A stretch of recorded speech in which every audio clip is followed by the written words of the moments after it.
Olá, seja bem-vinda, seja bem-vindo. Estou muito feliz de estar recebendo vocês aqui hoje. Eu vou querer aprofundar um pouco mais sobre o halving. Que o halving é um evento algorítmico, né? Que é um evento executado por um robô dentro do programa, dentro da estrutura técnica da blockchain do Bitcoin. E é muito importante entender isso por quê?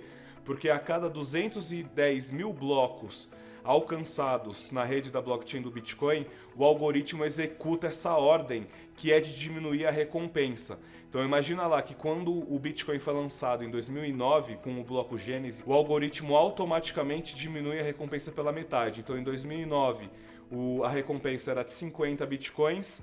Depois de 4 anos, 2012, a recompensa foi para 25. Então todos esses 21 milhões que vão ter no mercado, eles estão todos dentro desses enigmas, dessas sequências de números.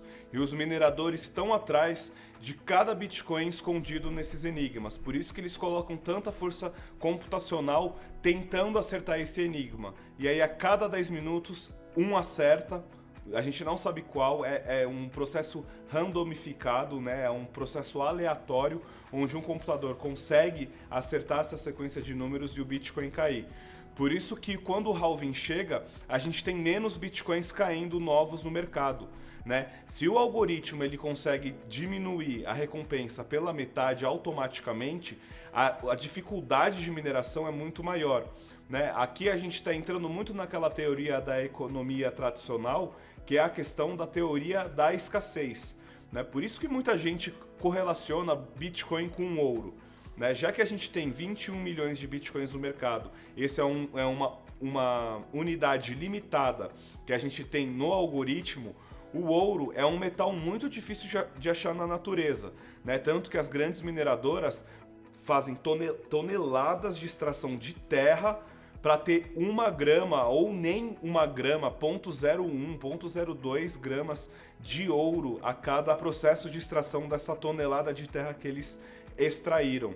Então imagina como que a gente começa a mudar o sentido do que o Bitcoin começou lá em 2009, né? Porque a proposta do Satoshi Nakamoto era que o Bitcoin fosse um meio de pagamento digital, né? Que ele fizesse transferências internacionais em até 10 minutos, e que fosse de custo mais baixo, porque a Swift levava de 4 a 7 dias com custos muito altos, né?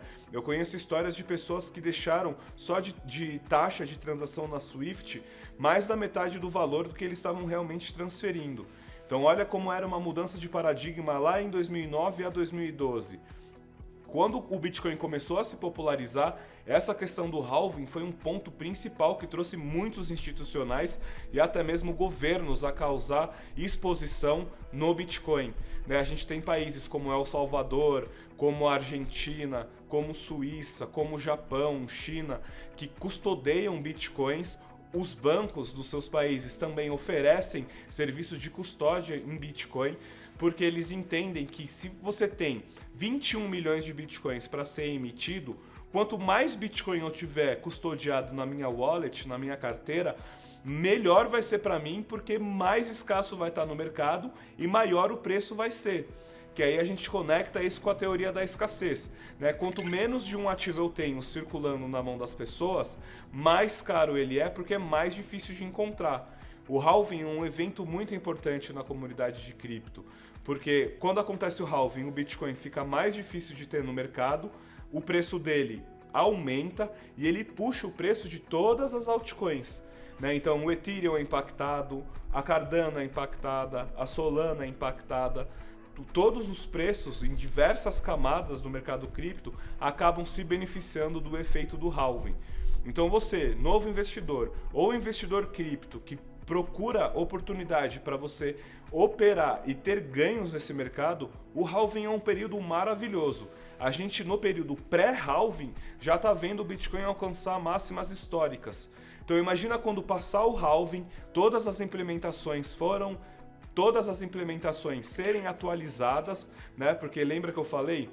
O Bitcoin tem essa questão algorítmica que é automático da recompensa diminuir, mas várias outras atualizações acontecem na blockchain do Bitcoin, né? Mais pra frente eu vou comentar do Segwit, que veio depois do halving de 2012, que beneficiou muitas transações de uma carteira de Bitcoin para outra, né? E essa atualização ela não estava lá no primórdio, no algoritmo do Bitcoin. Isso foi feito pelo grupo de desenvolvedores ao redor do mundo que se propõe a cuidar do código do Bitcoin, de aproveitar o ciclo do halving e atualizar a blockchain do Bitcoin, né? O espaço que cada bloco aguenta em cada 10 minutos aumenta, implementações para melhorar as transações acontecem. Isso tudo de acordo com discussões em fóruns e em reuniões que esses caras fazem, que a gente chama de Bitcoin Core, eles conseguem atualizar para deixar melhor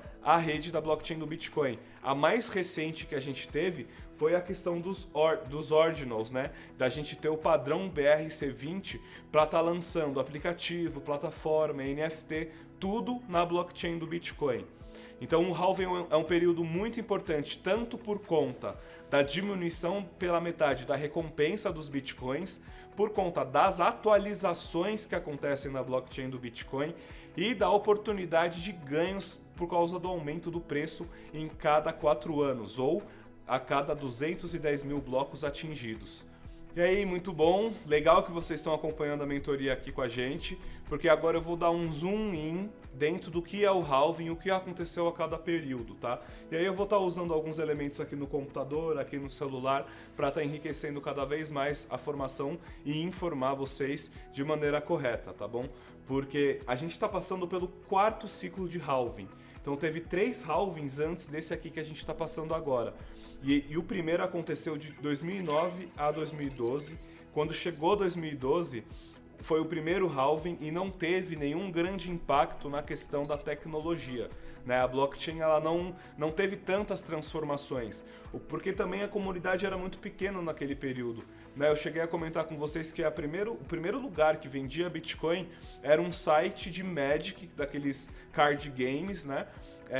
Online, que a pessoa começou a vender Magic com Bitcoin, viu que estava dando um bom resultado e começou a vender Bitcoins, né? Então foi o primeiro lugar que se tornou uma exchange onde as pessoas colocavam dólar, euro, BRL, né, que são as moedas fiat, que a gente comentou na aula introdutória, né, que são moedas emitidas por bancos centrais, né, para fazer a conversão para Bitcoin. Então, quando teve 2012, o preço do Bitcoin fechou no dia do halving em 12 dólares. Imagina, o Bitcoin começou com 0 centavos. Quando ele alcançou a máxima de 12 dólares, foi muito chocante para muitos investidores. E após o primeiro halving, ele chegou a bater 1.000 dólares. Então você tem gente gravando vídeo no período de 2009 e 2012 de pessoas vendo o Bitcoin batendo 100 dólares. Né? O Bitcoin agora passou da casa dos 60 mil. Então imagina a gente hoje aqui assistindo esses vídeos de 2011, quando o Bitcoin bateu a 100 dólares, imagina o que foi depois de 2012, alguns meses depois do halving, o Bitcoin bater 1.000 dólares.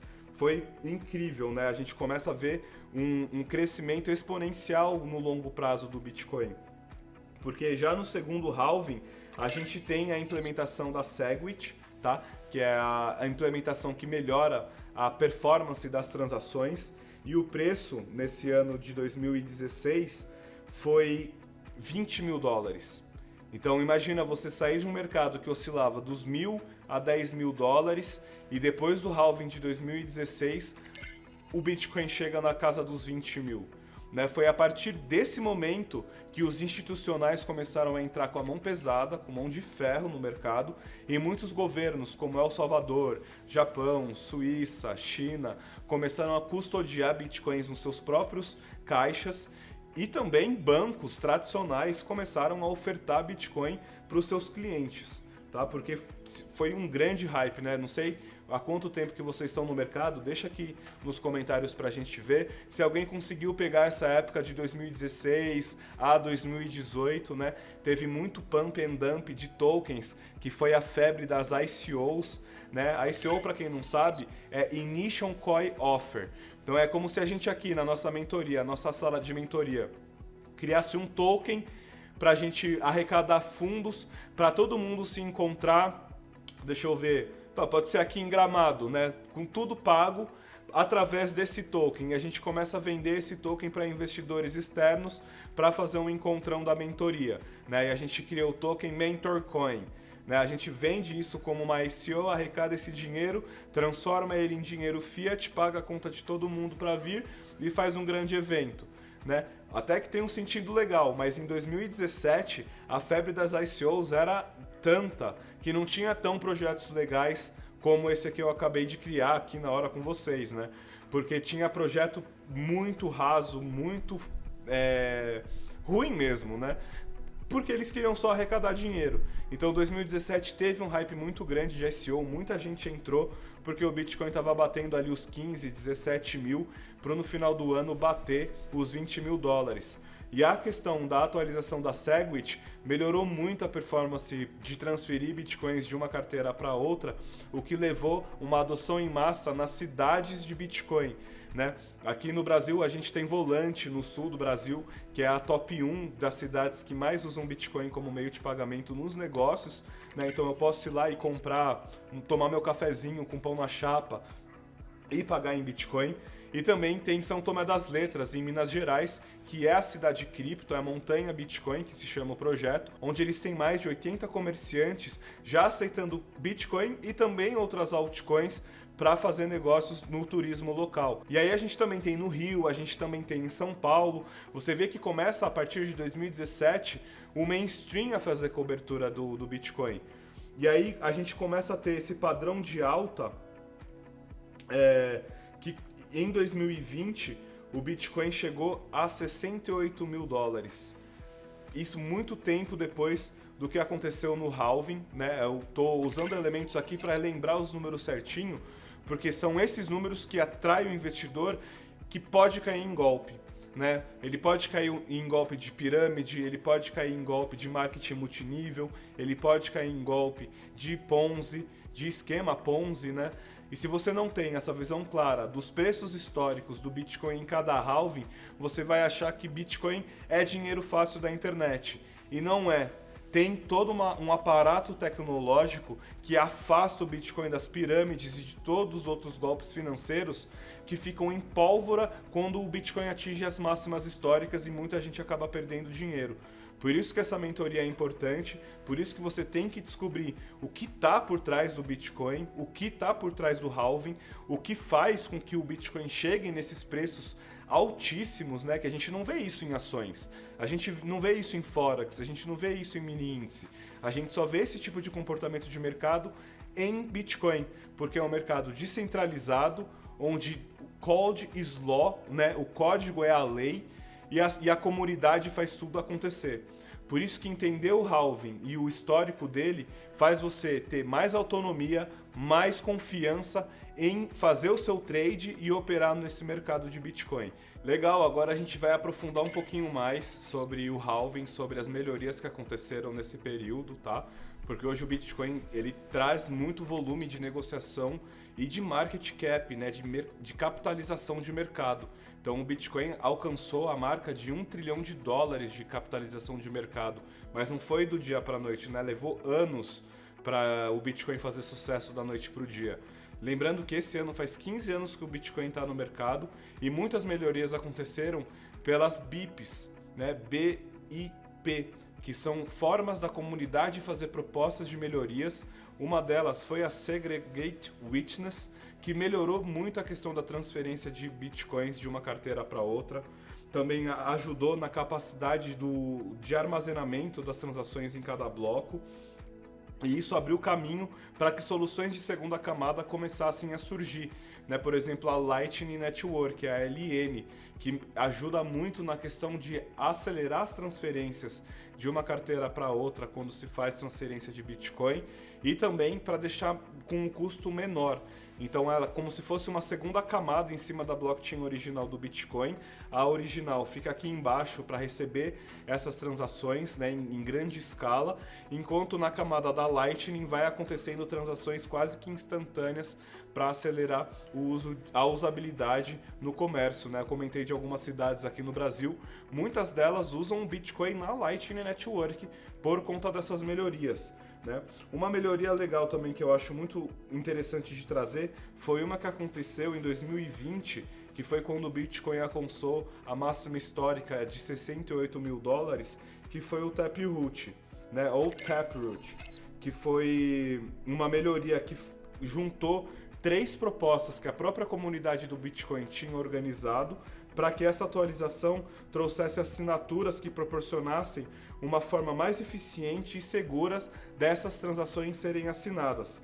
E também ajudou muito na questão da privacidade, na eficiência das transações e as questões do contrato inteligente dentro do Bitcoin performasse de maneira que acompanhasse todas as melhorias na hora que aprovasse a assinatura. Porque lembra que na aula introdutória a gente comentou que os mineradores, além de tentar desvendar os enigmas, né, de tentar acertar a sequência de números que está hospedando os bitcoins, eles também aprovam ou recusam transações, né? E cada um recebe uma recompensa por conta disso, né? De aprovar ou recusar essas transações. Então o Taproot permitiu que houvesse uma melhoria na segurança dessas tomadas de decisões desses mineradores e a partir disso a escalabilidade do Bitcoin foi muito maior, né?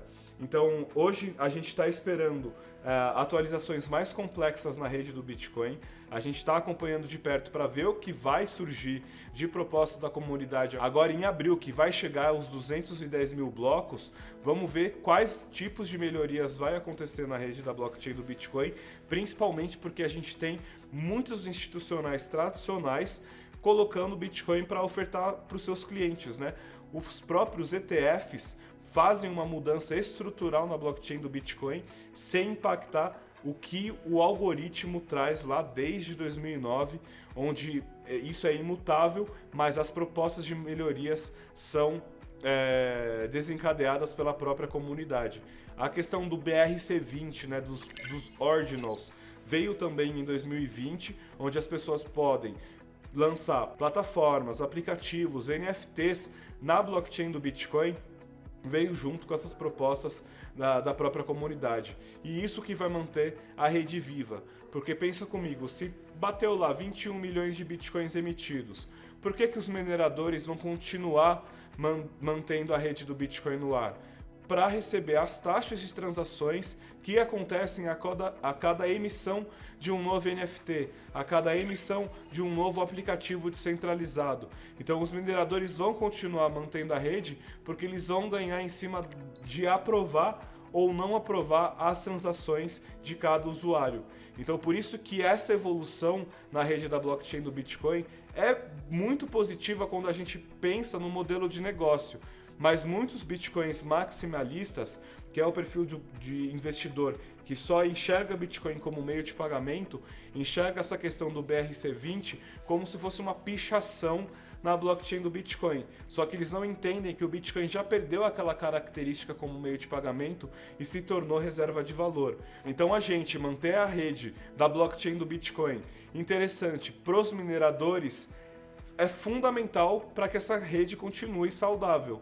Né, o que você acha? Conta pra gente aqui nos comentários, vamos trocar figurinha. É muito importante a gente entender essa evolução, porque o pré-halving do Bitcoin agora, em 2024, já alcançou o topo histórico de preço. Imagina o que virá no pós-halving depois de abril. Né, vocês estão preparados? Legal, vocês estão entendendo que o Bitcoin, diferente de muitas instituições, ele funciona em cima da utilidade e da comunidade, né? A proposta do Segwit, a proposta do Taproot, foi tudo em cima da questão da necessidade da rede para causar essas melhorias e deixar o Bitcoin interessante não só na parte do preço, mas também na parte da infraestrutura, da tecnologia. Por isso que quando a gente pensa em Bitcoin, a gente precisa trazer uma palavrinha um pouco que soa meio difícil, mas que faz muito sentido quando a gente entende, que é o conceito de Proof of Work, que é a prova de trabalho.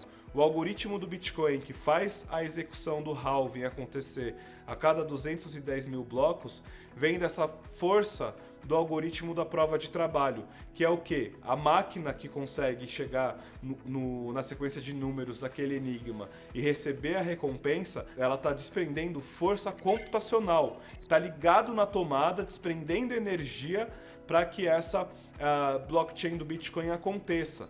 Então, e hoje a gente tem um consenso dentro da comunidade do Bitcoin, onde 51% de toda a energia utilizada na rede tem que ser de energia de fontes renováveis ou energia limpa. Então isso já está acontecendo com grandes fazendas de mineração, trazendo energia solar, energia hidráulica, energia térmica, né? O próprio governo de El Salvador minera Bitcoin a partir da energia térmica que o vulcão deles oferece para eles operarem os criptoativos que eles estão minerando, né? Porque o Proof of Work é um sistema. O Ethereum, por exemplo, é o Proof of Stake, né? Ele começou com um híbrido de Proof of Work, Proof of Stake, e há 3 anos atrás ele migrou 100% para Proof of Stake, que é basicamente para as pessoas que fazem aprovação ou não aprovação das transações de Ethereum, são pessoas que custodiam, que holdam quantidades mínimas de Ethereum, né? Então hoje, depois da atualização da rede da Ethereum, a partir de 32 Ethereum, né, 32 ETH na sua carteira, você se torna um node dessa rede, um nó dessa rede, e você recebe parte das taxas de transações na sua carteira. E você que tem lá seu 1 Ethereum, 1 ETH, 2 ETH, 3 ETH e quer receber parte dessas transações, você pode se unir através de piscinas de liquidez de Ethereum para receber um proporcional à quantidade de Ethereum que você tem para virar um validador dessa rede, né? E é isso que começa a trazer uma diversificação enorme no mercado de criptoativos, de criptomoedas, né? O Bitcoin ele foi o primeiro, mas depois do Bitcoin começou a surgir várias outras criptomoedas, vários outros criptoativos, e para a gente ficar com um discurso alinhado, a gente entende criptoativo como uma nova classe de ativo financeiro digital baseado em criptografia, né? Porque se a gente vai fazer algum trade na XP, por exemplo, ou em algum home broker de Forex, a gente tem toda uma estrutura centralizada. No Bitcoin a gente tem uma infraestrutura descentralizada baseada na criptografia do protocolo da blockchain. Caramba, quanta coisa difícil, né? Mas não se assusta. O negócio de entender isso é que os algoritmos de consenso é o que garante a segurança de toda essa rede. Então muitas pessoas começaram a criar os seus projetos de criptoativos baseando eles em necessidades de usabilidade da internet, né? Então o Bitcoin ele começou ali sendo um meio de pagamento, mas depois ele se torna reserva de valor. O Vitalik Buterin, que é o cofundador e hoje meio que o CEO ali da Ethereum, na época do Bitcoin, que só tinha Bitcoin, ele fez uma proposta de melhoria para a comunidade para soltar em algum dos halvings. A comunidade falou que não queria, porque já que o Bitcoin ele é um livro-razão contábil, né? Onde hospeda todo o registro de transações que acontecem nessa rede e fica armazenado no computador de cada pessoa que se propõe a ser um nó dessa rede através das máquinas que elas compram, conectam na internet, conecta para oferecer energia. Por que não usar essa força computacional não só para armazenar as coisas, mas porque também não criar sites, plataformas, aplicativos, NFTs, né? A grande revolução que o Vitalik trouxe foi o Ethereum Virtual Machine, o EVM, que é um novo padrão de como empreendedores, pessoas de negócios podem usar um banco de dados descentralizados para lançar os seus produtos ou serviços. Então, em vez deles pagarem um provedor de servidor, né, tipo uma AWS da vida ou um Oracle, eles compram uma quantidade de Ethereum significativa para se tornar um nó dessa rede, e a partir desse saldo de Ethereum que eles têm, eles podem hospedar o seu site, sua plataforma, seu aplicativo de forma descentralizada. Então hoje a gente constrói um conceito novo de mercado, né? E é uma outra inovação que a blockchain traz, que são os aplicativos descentralizados. Se o Bitcoin solucionou o problema do gasto duplo, né? Que lembra que eu comentei da foto do WhatsApp, né? Quando eu mando uma foto do WhatsApp de uma pessoa para outra, a foto original que está na minha galeria, ela se mantém, porque ela está num servidor centralizado. Mas se eu vou para o servidor descentralizado, tipo a blockchain do Bitcoin, a blockchain do Ethereum, na hora que eu mando essa foto da minha carteira para a carteira de outra pessoa, eu perco a custódia dessa foto. Essa foto sai da minha galeria. Eu não tenho como replicar esse mesmo arquivo, né? O gasto duplo não acontece, é um gasto único que acontece. Por isso que o Bitcoin veio trazer essa proposta de meio de pagamento e o Ethereum trouxe essa proposta de fazer o lançamento de aplicativos descentralizados. Então todo esse poder computacional é o que baseia a Web3, que é uma coisa que a gente vai ver mais para frente. Então, a partir do Bitcoin e da Ethereum, a gente tem diversos outros tipos de criptoativos, né? E a gente vai explorar um pouquinho mais sobre a questão do que as categorias de criptoativos. Aí eu estou falando de criptomoeda, de stable token, de nature token, de NFT, de utility, que a gente vai ver nas próximas aulas, para a gente desmistificar o que é Bitcoin e o que é altcoin. Então, o importante dessa aula, para você entender, é que o Bitcoin é o Big Bang. Pá! Ele começou no mercado.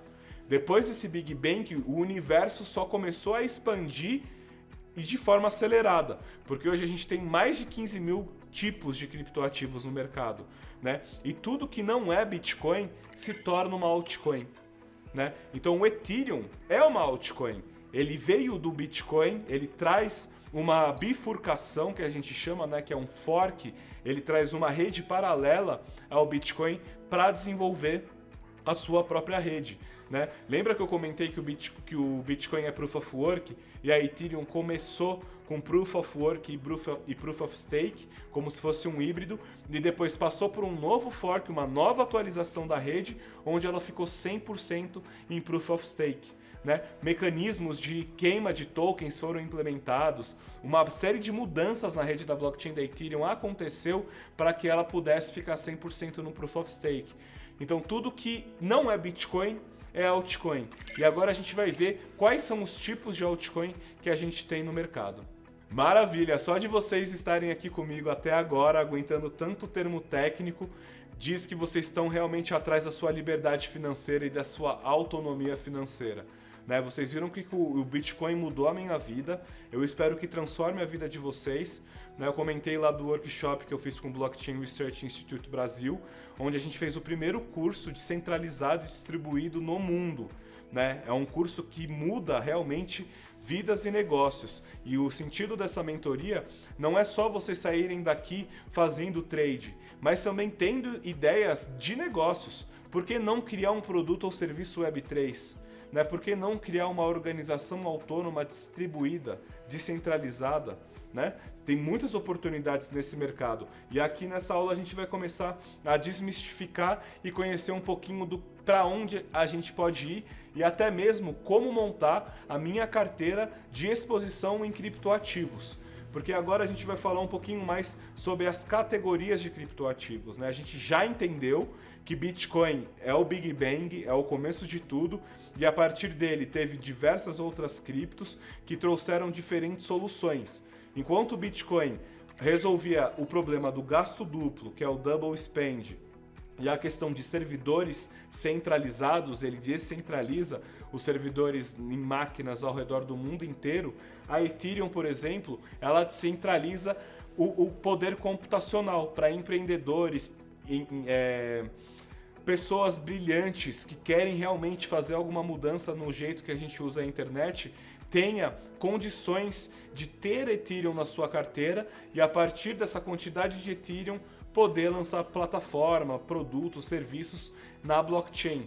E isso fez com que muitas pessoas realmente começassem a criar soluções. Então a gente começou a criar categorias de criptoativos como utility tokens, stable tokens, natural tokens, NFTs, shitcoins, meme tokens, né? Quem nunca viu Baby Doge, né? Ou quem nunca viu Dogecoin, ou Shiba Inu, né? Que são aí moedas que estão todas na mídia, fala bastante delas, até hoje é um hype muito grande nessas moedas, porque elas estão na categoria de meme token. Né? Se você na sua carteira de cripto vai criar a sua porcentagem de distribuição, por que não deixar 2% do seu saldo exposto em meme token? Pode ser muito interessante você se expor ao meme token do que você comprar o bilhete na loteria. Né? Às vezes o meme token ele sobe 13.000%, 14.000% e te dá tanto dinheiro quanto você ganhasse numa loteria da vida. Sabe, você entender o meme token como um token de comunidade interessado em realmente monetizar a piada, a zoação, né? Você entende realmente que a zoeira não tem fim. Né? Então o meme token ele entra nessa categoria de criptoativos, tem muito no mercado. A gente teve meme token do Voldemort do Harry Potter, a gente teve meme token do Einstein, a gente teve meme token do próprio Elon Musk. Então a gente tem muita coisa da zoeira da internet que vira meme, que vira token e faz muita gente ganhar e perder dinheiro, né? Então vai muito da sua análise na hora de montar o seu portfólio. O que vem depois do meme token, né? Acho que para subir aqui na nossa escadinha, a gente pode falar de shitcoins, né? Aí não é nem a questão de zoeira, quer dizer que são tokens realmente podres, que não servem para nada, mas que a galera faz o pump and dump. Né? A galera compra na alta, vende na baixa, compra na alta, faz uma confusão danada e quem está acompanhando o mercado, quem está acompanhando o comportamento gráfico no home broker das shitcoins pode fazer dinheiro com isso também. Só que tem que saber que é aquele negócio para você ficar em cima, monitorando quando você está exposto em shitcoin, porque ela não tem nem a zoeira e não tem nenhuma solução que ela está resolvendo. Ela é só realmente um shitcoin, um shit token, né? É um token de... Deixa aí nos comentários o que você acha, porque realmente o nome já diz tudo. Né? Então ele não é nem o bilhetinho da loteria, ele é realmente uma casa de aposta, como se fosse uma bet. Né? Agora aqui no Brasil está muito famosa essa questão de bets, a shitcoin pode ser vista como uma coisa de aposta mesmo, tá? Uma coisa legal que começa a ficar mais interessante, deixando para trás essa coisa do meme token e das shitcoins, é a questão dos NFTs, os non-fungible tokens, né? Que são tokens não fungíveis. Um exemplo que eu gosto de trazer muito em aula, para as pessoas entenderem, foi o que aconteceu na Espanha, de um coletivo de entusiastas, de tecnologistas, né? Que mistura tecnologia com arte. Eles pegaram um rascunho do Salvador Dalí, assinado, super lindo o trabalho do cara, né? Tiraram uma foto, colocaram essa foto num arquivo digital, o arquivo digital foi mintado numa blockchain e virou um NFT. O mesmo papel, o mesmo desenho virou um NFT, virou uma imagem na blockchain. O coletivo foi lá e queimou a imagem original. A gente perdeu o produto analógico que o Salvador Dalí fez para um produto digital. Porque eles enxergam que esse certificado digital atestado através de múltiplas assinaturas nessa rede é tão real quanto o produto analógico.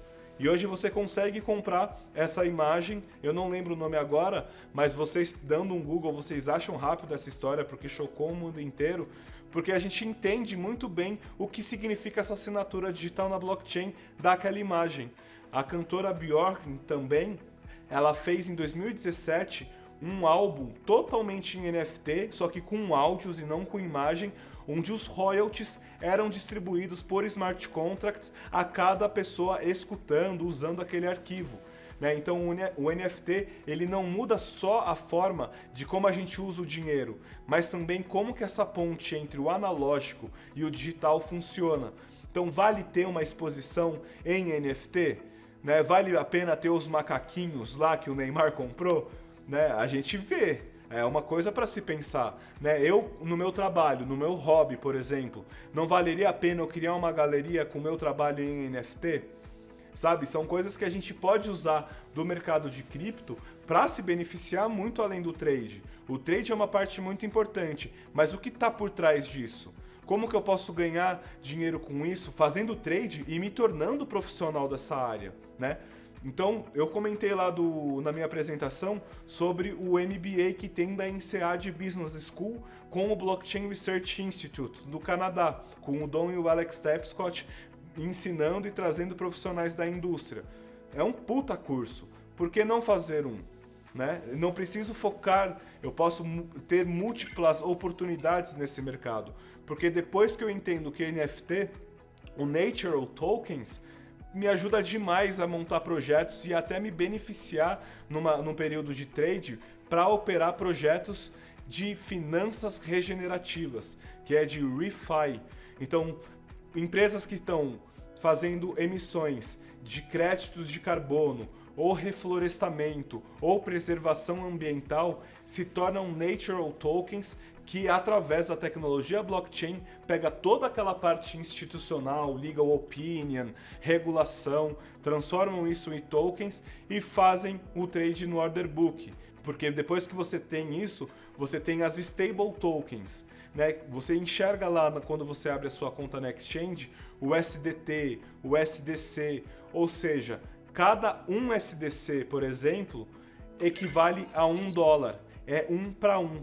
Então eu posso ter stable token de euro, eu posso ter stable token de BRL, eu posso ter stable token de dólar, né? O grande lance é a empresa que tem essa blockchain que emite esses tokens é ter o dinheiro em caixa, né? Para não acontecer o que aconteceu com a Luna. Lembra? Quem estava aí no mercado há um tempo atrás? Comenta aqui pra gente. A Luna falava que era, a Terra Luna, né? Falava que era um stable token algorítmico. Né? Ela não tinha só dólar, ela tinha outras criptos, ela tinha títulos financeiros, tal, não sei o que. Era uma coisa muito complexa que estava na cara que era golpe para quem entende do assunto. Né? Eu vi alguns amigos sofrerem com o colapso da Luna, mas eu mesmo passei em branco. Porque a documentação do projeto estava muito esquisita. Né? O comportamento do gráfico às vezes estava interessante, mas o que estava atrás daquele movimento do gráfico, o comportamento do usuário, que é a parte institucional, terrível. Então não valia a pena a exposição.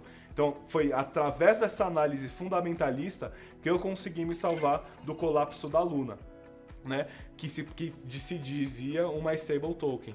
Então, além da stable token, você também tem os tokens de plataforma, que são os utility tokens. Que, por exemplo, a Ethereum é um bom exemplo de utility token. A Solana, a Sol, é um bom exemplo de utility token. E tem também a Polygon, que é um token de plataforma de segunda camada da rede da Ethereum. Né? Então você vê o nível de complexidade que a gente tem quando a gente fala de criptoativos como categoria de investimento. Né? A gente entendendo esses tokens de plataforma, não é só o preço que vai nos interessar, mas também a sua utilidade, que a gente entra numa outra categoria de criptoativos, que é os utility tokens. Então, por exemplo, um utility token bacana, que geralmente é muito popular no mercado de criptoativos, são tokens de plataforma para recompensar usuários, que são os token rewards, né? Então eu tenho aquele token, eu vou poder fazer campanha de marketing, eu vou poder fazer interação entre redes, né? Entre social media. Então eu entro no Telegram, eu posso usar o token para fazer alguma coisa no grupo ou na plataforma que aquele token está oferecendo.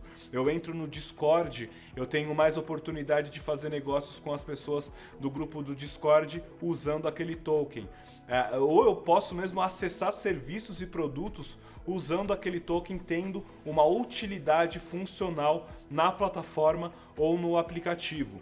Para a gente chegar na última categoria de criptoativos que a gente vai ver hoje, que é as criptomoedas. Né? A primeira criptomoeda foi o Bitcoin, que veio com a proposta de ser um meio de pagamento, mas a gente viu que essa característica mudou com o tempo. E a gente tem outros criptoativos que trazem essa solução para ser um meio de pagamento digital. Por exemplo, a XRP. Né? A XRP, ela é uma criptomoeda, por mais que ela não seja descentralizada. Ela usa a tecnologia blockchain permissionada para fazer transferências internacionais através de instituições, baixando o custo e aumentando a velocidade entre as transações para essas instituições que usam esse consórcio. Outra solução legal que veio dos bancos, né? E aí a gente pensa, pô, Bitcoin não era contra banco? Sim, o Bitcoin mas a tecnologia é para todo mundo. O que a gente faz com a parte da tecnologia vai do seu coração, não, brincadeira, vai da sua ideia, né? Mas vai do seu coração também, né? Se a gente vai usar a tecnologia para o bem ou para o mal, vai muito de qual escolha você vai tomar. O R3 Corda é um consórcio entre bancos, onde eles testam blockchains permissionadas, né? Você só consegue interagir com aquela blockchain tendo login e senha, por exemplo, para realizar testes e também realizar pagamentos entre esses próprios bancos. Então a criptomoeda, quando a gente ouve na mídia, a gente entende na parte financeira que ela é um tipo de criptoativo. Porque todo o mercado que abrange esses 7 criptoativos que a gente falou é parte de uma classificação financeira que até na Receita tem de criptoativos, tá?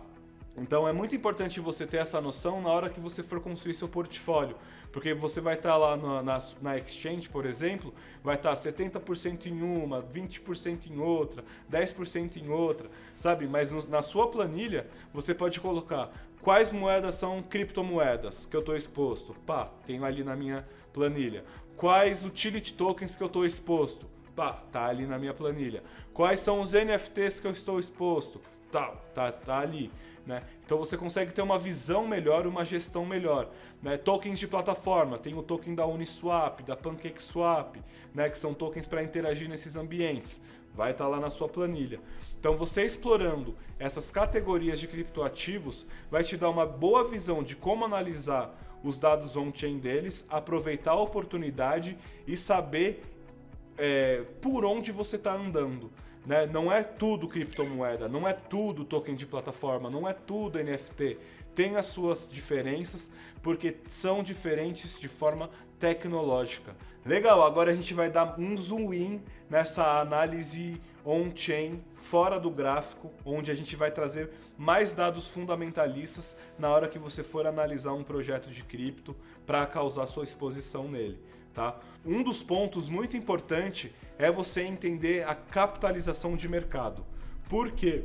Uma capitalização de mercado alta, como a do Bitcoin, que agora bateu $1 trilhão, traz uma segurança não só econômica, mas também institucional.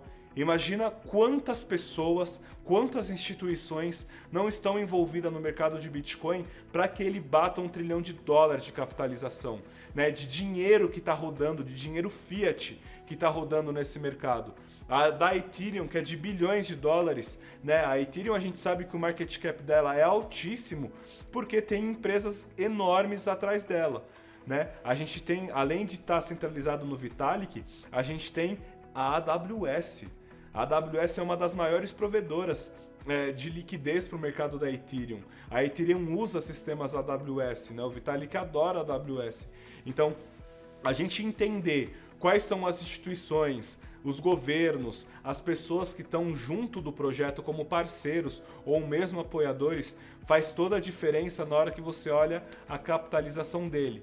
Porque na hora que você está operando, se o market cap for baixo e ele bate 0, você está liquidado, você está fora do mercado. O projeto está fora do mercado. Por isso que é importante você ter essa perspectiva de um mercado de capitalização alta para você poder fazer uma exposição com maior gerenciamento do seu risco, com maior segurança. Né? E isso tudo vai desencadear na sua análise do documento do projeto. Né? Se a gente vai ver, por exemplo, a documentação de um projeto que é shitcoin, que é shit token, provavelmente ele nem vai ter nenhuma documentação. O máximo que ele vai ter é um grupo no Telegram, uma página no Facebook e vai ser isso. Ele não está explicando o que o projeto está solucionando na internet, ele não está explicando como a tecnologia do projeto funciona, como a distribuição desses tokens funcionam, quem são as pessoas por trás desse projeto, quem são as instituições parceiras. Né? Ó, já são 5 pontos que faz toda a diferença na hora que você vai abrir uma posição em cripto.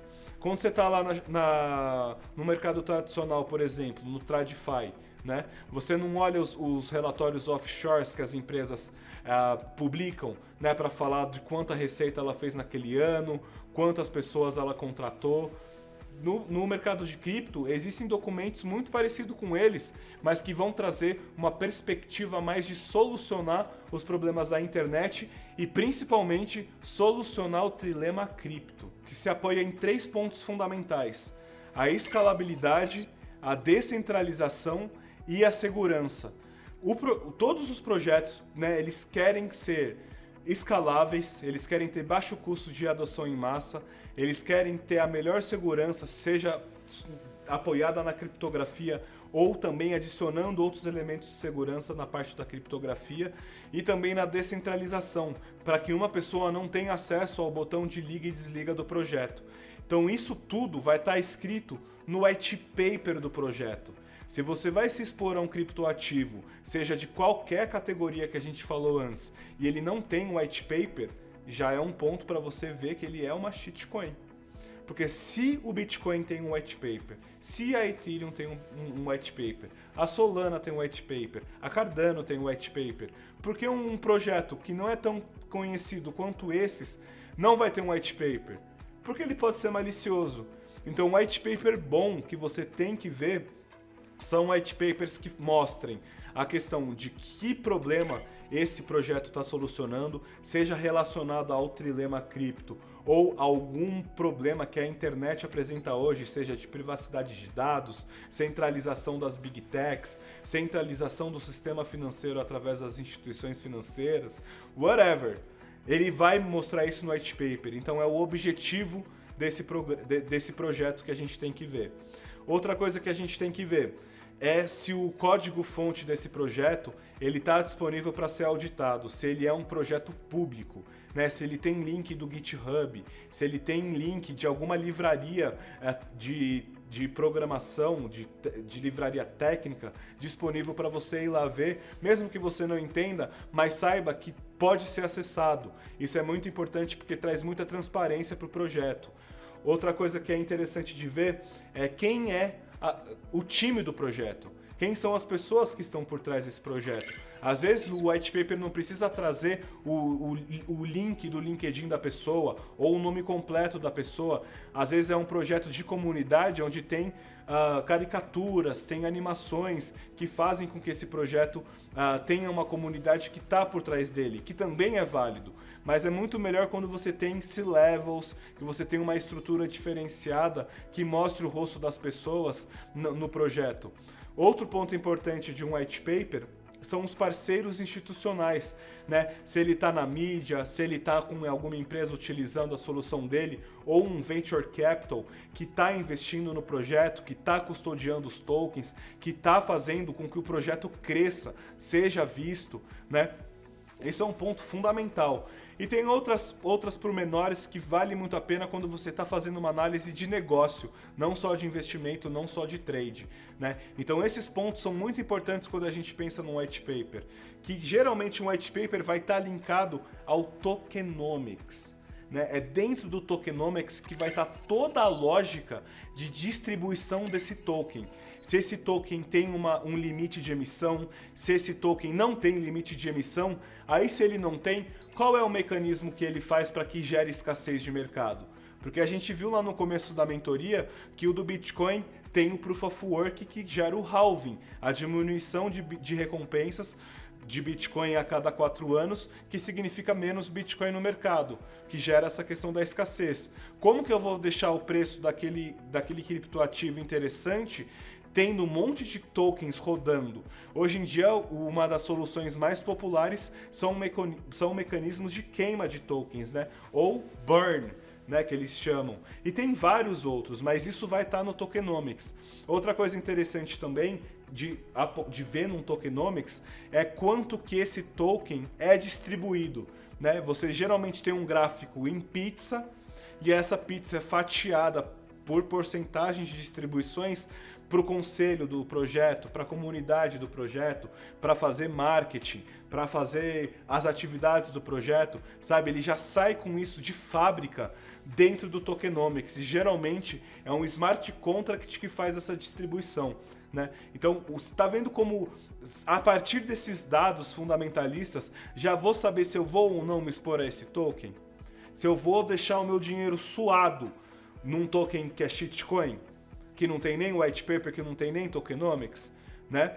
A documentação da Luna Terra era terrível. E isso também não vai fazer com que o token que tem um white paper e um tokenomics lindo garanta o sucesso dele. Porque a ideia do projeto está ali. Mas como que está sendo essa execução? Que aí a gente vem para a última parte da análise fundamentalista em cima dos documentos, que é o roadmap. Então a gente viu white paper, tokenomics e agora vai vir um roadmap. Que o roadmap é como se fosse uma linha do tempo do que é a expectativa do projeto para cada arrecadação de recursos que ele faz, seja pela venda do token, seja pela venda de um NFT, ou seja por uma aplicação financeira de um investidor anjo ou de um venture capital que acredita no projeto. Eles tendo recurso, pelo roadmap você consegue ter o passo a passo de onde o projeto quer chegar. Então ele te dá uma perspectiva de crescimento que você pode alocar essa perspectiva de crescimento do negócio também no aumento de preço do token. Que aí você pode virar um staker daquele token, você pode virar um node daquela rede, né? Em vez de você fazer o trade, você concentra o token em você, aprova transações na rede, recebe mais desse token e na hora que ele alcançar lá, foi listado na Binance, por exemplo, o token explode e você tá com uma porrada de token na sua cestinha ali que te tornou milionário, né? Por isso que e não tô garantindo que isso acontece, mas isso acontece. Né? Não pode acontecer com você, pode acontecer comigo e pode não acontecer, né? Que é o que provavelmente aconteça, que é não acontecer. Mas é bom a gente conhecer, porque vai que acontece, né? Por isso que essa parte da análise fundamentalista é muito importante na hora de abrir posição. Porque de cara você vai saber se você vai entrar ou não no projeto. Na leitura desses documentos você já vai poder categorizar ele dentro das categorias de criptoativos para você poder aplicar os setups que o Guilherme Sasaki vai passar para vocês agora, tá? Eu vou chamar ele. Ô Gui, me ajuda aqui a montar o portfólio do pessoal. Eu vou deixar vocês com ele. Comenta aqui comigo se vocês entenderam a importância da documentação e aproveitem as dicas que o Guilherme vai passar para vocês, porque são muito boas, que vai incorporar tanto essa parte fundamentalista com a parte técnica, com os dados on-chain, que é uma parte fundamentalista também, mas utilizando os dados da rede, da própria blockchain. Então isso vai permitir que você, na hora que você estiver no home broker ou usando uma plataforma profissional para operar, você consegue ter maiores recursos para ter vantagens na sua operação. Tá bom? Comenta aqui pra mim se você curtiu essa aula, se fez sentido pra você, se você tem interesse também de conhecer como se tornar um profissional da área dos criptoativos, da blockchain. Eu sou o cara que vai ajudar você a alcançar essa meta, tá bom? Muito legal ter vocês aqui comigo, estou muito feliz de recebê-los. Conta pra mim como é que está sendo a experiência e aproveitem os setups e as dicas do Guilherme Sasaki, nosso especialista trader de criptoativos aqui da Nelo, tá bom? Foi um prazerzaço, espero vê-los na próxima mentoria e contem comigo. É Bruno Contardi em qualquer mídia social, LinkedIn, Instagram, Reddit, Discord, WhatsApp, Telegram, joga lá meu nome, troca ideia comigo, a gente vai conseguir construir um mercado. É um mercado sólido, com pessoas que sabem o que estão fazendo e evitando cair em golpes, evitando que outras pessoas se prejudiquem também. Beleza? Foi um prazer enorme e espero vê-los nos nossos próximos cursos.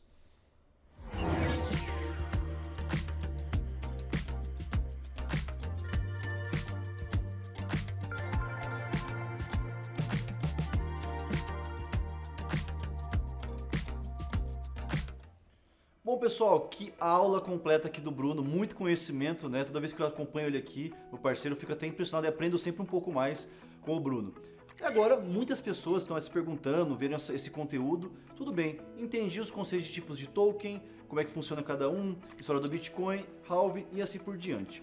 Dúvida muito comum, como eu monto uma carteira de investimentos pensando em day trade, swing trade, longo prazo, para criptomoedas? Pessoal, primeiramente, a quantidade do seu patrimônio total que vai para cripto eu não posso te passar. Nenhum de nós pode passar, porque isso cabe a você como investidor definir. O que eu posso dizer é, da parte que você alocar para criptomoedas, nós temos aqui 3 perfis que a gente já estudou e verificou, que são interessantes que você adote dentro das criptos. Então, relembrando, o seu capital total em relação a cripto, é você que decide. Aqui a gente vai passar para vocês, dentro do patrimônio cripto, como é que pode ser a divisão. E lembrando, pessoal, é uma sugestão com base em perfis. Vamos lá? Eu tenho aqui, pessoal, o primeiro perfil é o conservador. Aquele tipo de investidor que está pensando mais no longo prazo e quer mais segurança e valorização especialmente do Bitcoin, que é a nossa criptomoeda âncora, tudo bem? Projeto principal.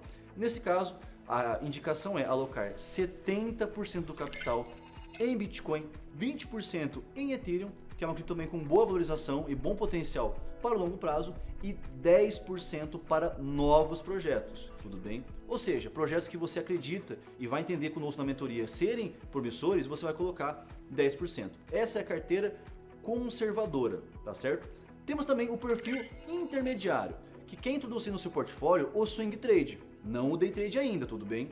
Nesse caso, esse perfil, o ideal seria 50% em Bitcoin, 30% em Ethereum, 10% em novos projetos, como a gente mencionou anteriormente, e 10% para swing trade, ou seja, negociações que podem durar alguns dias ou até semanas, porém apenas 10% do capital no máximo, tá ok?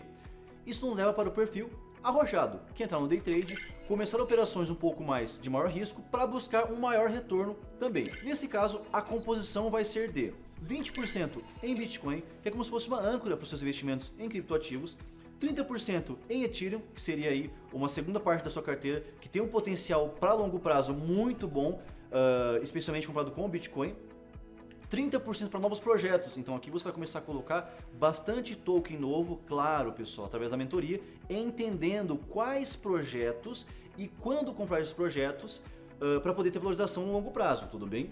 E 20% para o day trade, ou seja, do todo o capital que você tem especificamente em cripto, 20% para operações de day trade, tá ok? Então esses são os 3 perfis de carteira para criptomoedas, começando com o conservador, passando pelo intermediário e, enfim, o arrojado. Agora, não basta saber somente isso. Essa aula foi para que vocês entendessem esse conceito geral, o quanto alocar em cada perfil de acordo com a sua preferência, mas agora vem a pergunta, você sabe quando comprar as criptos e de que forma?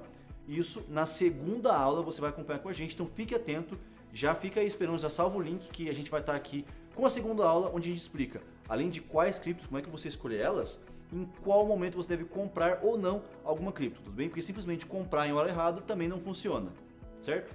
Pessoal, aguardamos vocês para a segunda aula, onde você vai entender setups de swing trade e técnicas para escolher o melhor preço possível para criptomoedas. Te vejo lá!